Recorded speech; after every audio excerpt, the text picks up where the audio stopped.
Selon l'OFS, la participation aux votations fédérales est en baisse depuis des décennies. Elle stagne autour des 45%, ce qui laisse évidemment douter de la représentativité des dirigeants dans notre pays.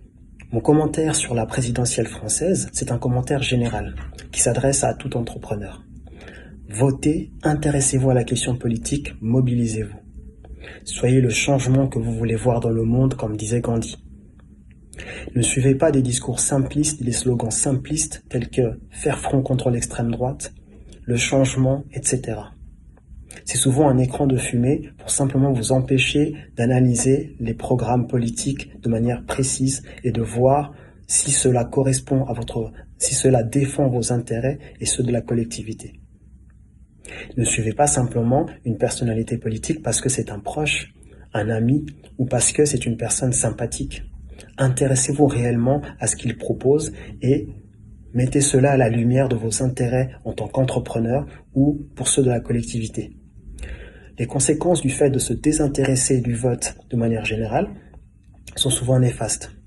Par exemple, on a vu en 2016 avec le Brexit où 2/3 des jeunes ne s'étaient pas mobilisés, 2/3 des jeunes éligibles au vote ne s'étaient pas mobilisés. La conséquence a été la sortie de la Grande-Bretagne de l'Union européenne. Les conséquences pour les entreprises perdurent encore, notamment avec l'inflation ou l'incertitude économique.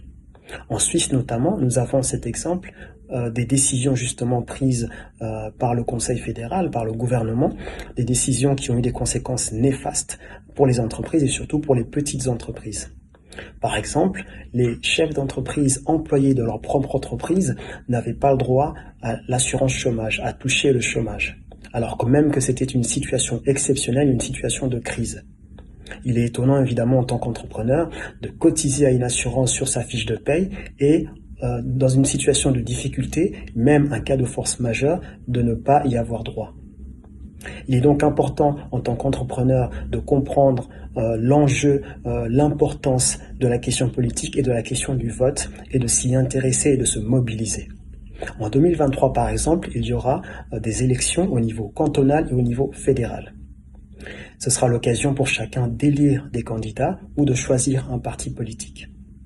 Soyez donc alerte, mobilisés, intéressés, parce que les décisions qui sont prises ont souvent des conséquences néfastes ou en tout cas très importantes sur votre entreprise, sur votre activité.